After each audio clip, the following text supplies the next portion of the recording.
dengan tubuh yang sehat, tidak kurang suatu apapun untuk kami boleh mengerti kebenaran-Mu dan lebih lagi belajar akan firman Tuhan. Urapi setiap kami, urapi hamba-Mu yang tidak ada apa-apanya. Sebelum kami memulai hari ini, kami mau melandasinya dengan firman Tuhan. Di dalam nama Yesus, tuntun kami Bapa, perlengkapi kami. Kami mengucap syukur, kami sambut firman Tuhan. Haleluya. Amin, amin, amin. Iya saudara ya, buat yang baru bergabung, selamat pagi saya ucapkan. Ya, biarlah kita mau terus setia mencari Tuhan, mencari firman-Nya, mencari kehendak-Nya buat kita, ya, tanpa mengenal lelah, ya. Mari kita buka bersama Pengkhotbah pasal yang ketiga. Saya akan bacakan ayat yang ke-11. Pengkhotbah pasal yang ketiga ayat yang ke-11, ya.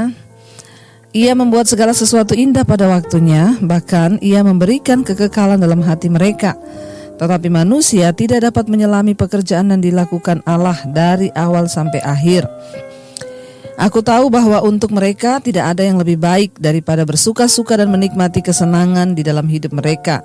Dan bahwa setiap orang dapat makan, minum, dan menikmati kesenangan dalam segala jerih payahnya, itu juga adalah pemberian Allah. Saudara yang terkasih, firman ini berkata bahwa Tuhan membuat segala sesuatu itu indah pada waktunya. Seringkali banyak orang mengutip ayat ini yang di bagian A, kita pakai buat status, kita pakai untuk menghibur diri sendiri, ya, bahwa Tuhan membuat segala sesuatu itu indah pada waktunya. Ya, mungkin karena kita punya pengharapan akan satu mimpi, atau kita punya harapan akan sesuatu yang akan terwujud ke depan, lalu kita mengimani ayat ini, kita tulis atau kita perkatakan, aku percaya Tuhan Engkau membuat segala sesuatu itu indah pada waktunya. Iya, memang benar. Tapi jangan lupa saudara, kita baca ayat ini secara utuh supaya kita tidak kehilangan makna. Baca Alkitab jangan setengah-setengah supaya kita tidak mudah dibodohi hari-hari ini. Baca Alkitab itu baca ya satu ayat ya, kalau bisa malah satu perikop supaya saudara mengerti. Lebih luas lagi perikop sebelumnya dan perikop sesudahnya. Ya, tapi saya mau ambil ayat yang ke-11 dulu. Saya katakan, Tuhan membuat segala sesuatu indah pada waktunya, bahkan ia memberikan kekekalan dalam hati mereka, tetapi manusia tidak dapat menyelami pekerjaan yang dilakukan Allah dari awal sampai akhir. Ya, seringkali ayat ini dipakai ketika kita menanti sesuatu. Ya, ada sebuah pengharapan bahwa Tuhan akan buat segala sesuatu indah pada waktunya. Apakah mudah untuk memahami ini? Banyak orang ketika terjadi ini kita lupa bahwa waktu Tuhan itulah yang terbaik. Dia membuat segala sesuatu itu indah pada waktunya. Nah, ketika kita masih punya mimpi untuk bisnis di satu kota, kita ngomong, aku percaya Engkau membuat sesuatu indah pada waktunya karena pasti akan berhasil. Tapi ketika semuanya gagal, semuanya buyar, semuanya rasanya aduh waktunya tidak tepat dan lain sebagainya, apakah kita masih bisa memperkatakan, Tuhan aku percaya Engkau yang membuat semua indah pada waktunya? Bahkan sesuatu yang merupakan atau dalam pandangan kita adalah sebuah kegagalan, seringkali kita tidak mengerti bahwa itu juga waktu Tuhan. Tuhan mencegah kita pada waktu itu untuk melangkah lebih jauh lagi. Ya, tetapi manusia, ayat ini berkata, tidak dapat menyelami ya pekerjaan Allah itu dari awal sampai akhir. Ya. Tetapi dikatakan manusia tidak dapat menyelami pekerjaan yang dilakukan oleh Allah dari awal sampai akhir. Nah, saudara, waktu itu kan ada awalnya, ada akhirnya. Seringkali manusia itu hanya semangat di awal, ya, lalu di tengah jalan begitu menghadapi proses terhenti. Ya, kenapa Tuhan? Tadinya kita semangat berkata semua akan indah pada waktunya, ketika makin kesini lah kok kayaknya tidak ketemu ya. Kok rasanya semua gagal ya, apa yang saya rencanakan? Kenapa jadi begini ya? Nah, karena ketidakmengertian kita sehingga tidak sedikit orang yang akhirnya marah kepada Tuhan. Ya, tidak sedikit orang yang putus asa, tidak mau berharap lagi, bahkan banyak yang murtad meninggalkan Tuhan. Ingat saudara, ya, ayat ini memang berkata, ia membuat segala sesuatu itu indah pada waktunya. Tetapi manusia tidak dapat menyelami pekerjaan yang dilakukan Allah dari awal sampai akhir.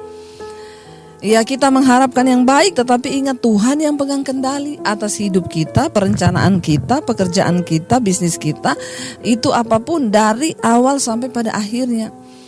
Ya, mari kita berusaha untuk bisa mengerti maksud Tuhan.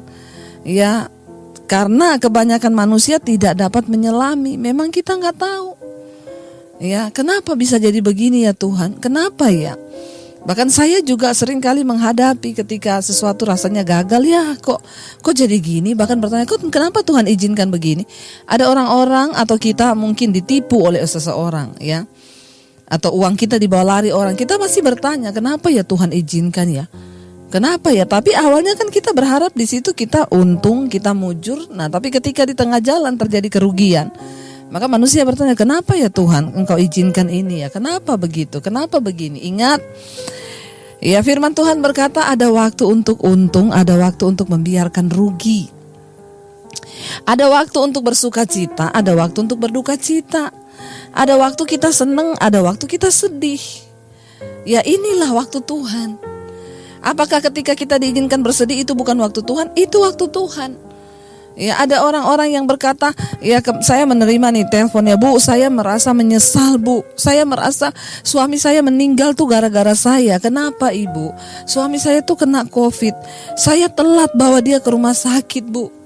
Ya, ini kan waktu kan. Coba saya tepat waktu bawa dia ke rumah sakit, mungkin dia tidak akan mati, Bu. Saya merasa berdosa, Bu. Ya, besoknya ada ibu-ibu lagi yang telepon saya, Bu Debbie, saya merasa saya yang membunuh suami saya. Kenapa, Bu? Gara-gara saya bawa dia ke rumah sakit, dia mati, Bu. Seandainya waktu itu saya tidak bawa dia ke rumah sakit, mungkin dia masih hidup kalau saya rawat dia. Saudara, ya, ada orang-orang yang menyesali waktu. Kenapa waktu itu aku bawa dia ke rumah sakit? Yang satu, kenapa waktu itu aku tidak bawa dia ke rumah sakit? Dengan kata lain kita lihat kan, yang di rumah mati, yang di rumah sakit juga mati.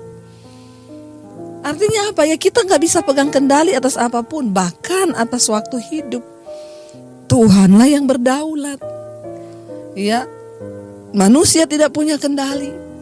Bagian kita adalah mencoba mengerti apa yang Tuhan izinkan di setiap waktu-waktu hidup.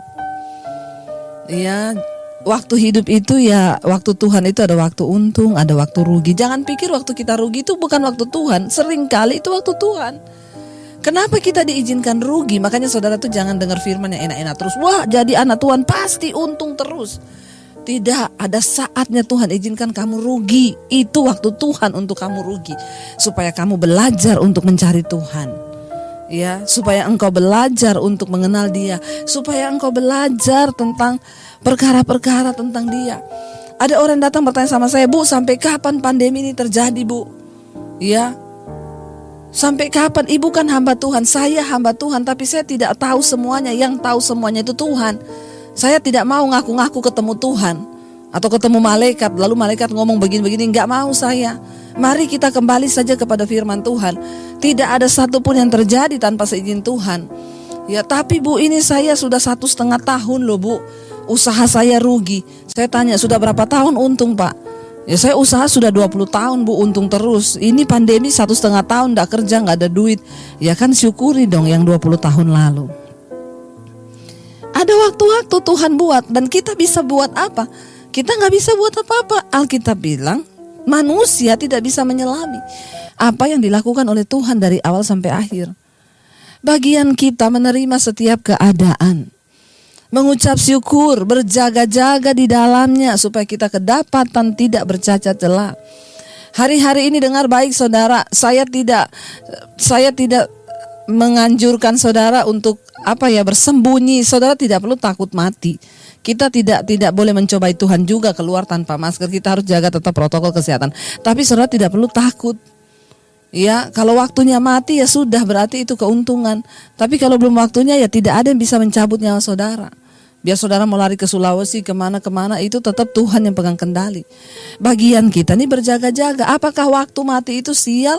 Waktu mati kita pun itu untung, kata Alkitab. Mati itu pun anugerah. Karena banyak orang udah pengen mati sekarang waktunya, tapi belum dikasih mati. Inilah kehidupan. Mari kita mencoba mengerti kebenaran yang benar. Ya, Tuhan membuat segala sesuatu indah pada waktunya. Ya, suamimu meninggal bulan yang lalu, itulah waktu Tuhan yang terindah bagi suamimu. Kita harus percaya dengan iman. Yang penting kita terus hidup dalam kekudusan. Ya. Ayat 12 berkata, aku tahu bahwa untuk mereka tidak ada yang lebih baik daripada bersuka dan menikmati kesenangan dalam hidup mereka. Lalu karena kita nggak tahu segala sesuatu yang akan terjadi, harus ngapain kita? Nikmati hidupmu hari ini. Bersukacita dengan hidupmu hari ini. Kata firman Tuhan. Nikmati keluargamu, nikmati apa yang kau bisa nikmati hari ini. Bersenang-senanglah. Ya, ayat yang ke-13. Dan bahwa tiap orang dapat makan dan minum, menikmati kesenangan dalam jerih payah, itu juga adalah pemberian Allah. Tapi jangan lupa, maaf, tidak semua orang diberi karunia untuk menikmati hidup. Bahkan untuk bisa menikmati hidup, jerih payah kita itu juga anugerah Tuhan. Saya tidak bicara soal kaya atau miskin, karena banyak orang kaya juga tidak bisa menikmati hari-hari ini. Kekayaannya banyak. Saya baca di koran, saudara, di internet. Sekarang di Pondok Indah banyak orang jual rumah murah-murah. Di Jakarta banyak orang jual rumah murah. Kenapa? Karena takut nggak bisa pegang uang cash, ya. Semua dalam bentuk aset. Nanti kalau udah terlambat nggak bisa dijual gimana? Jual murah-murah. Punya aset banyak tapi hatinya gelisah, tidak bisa menikmati. Ya, mending kita yang biasa-biasa tapi bisa bersyukur, bisa menikmati hidup. Maaf, bukan soal kaya atau tidaknya, tapi untuk bisa menikmati hidupmu itu juga anugerah Tuhan. Kita tidak bisa apa-apa. Jadi jangan iri sama orang kaya. Belum tentu orang kaya itu bisa menikmati hidup.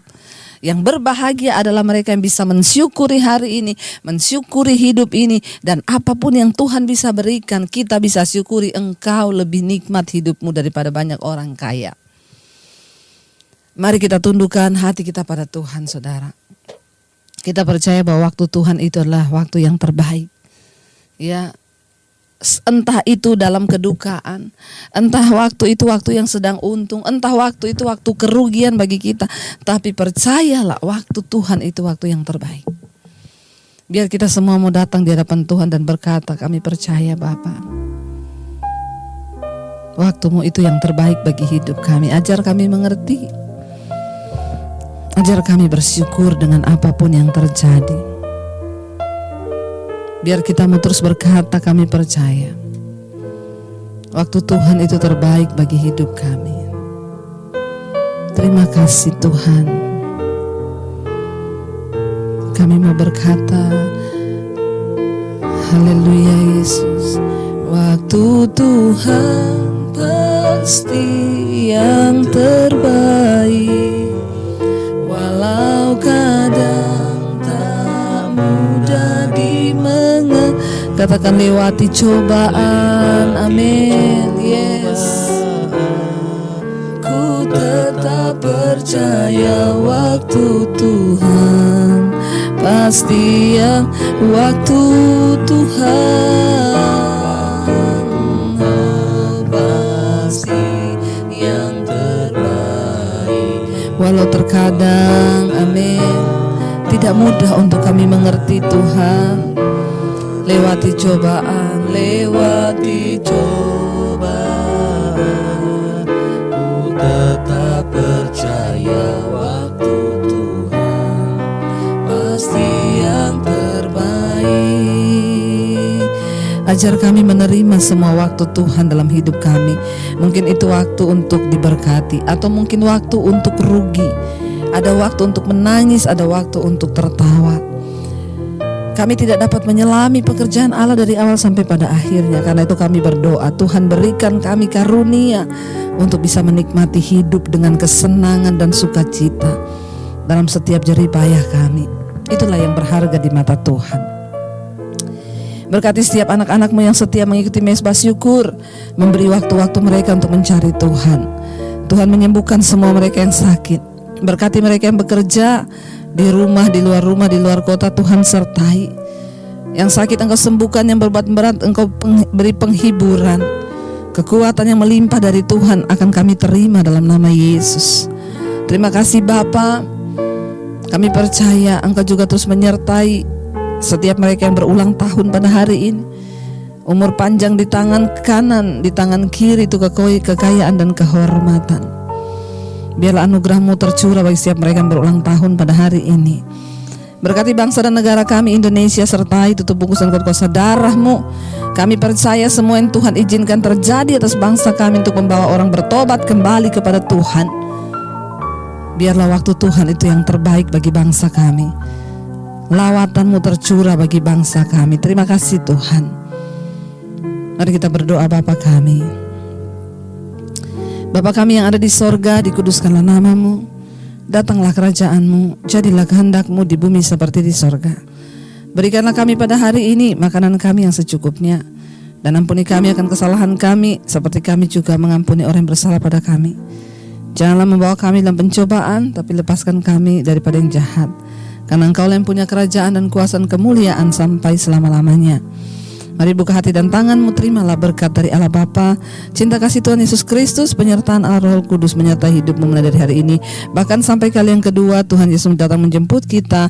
Nama-Mu tercatat di dalam kitab kehidupan. Dalam nama Tuhan Yesus yang percaya diberkati, katakan bersama, amin, amin, amin. Tuhan Yesus memberkati. Shalom dan selamat pagi.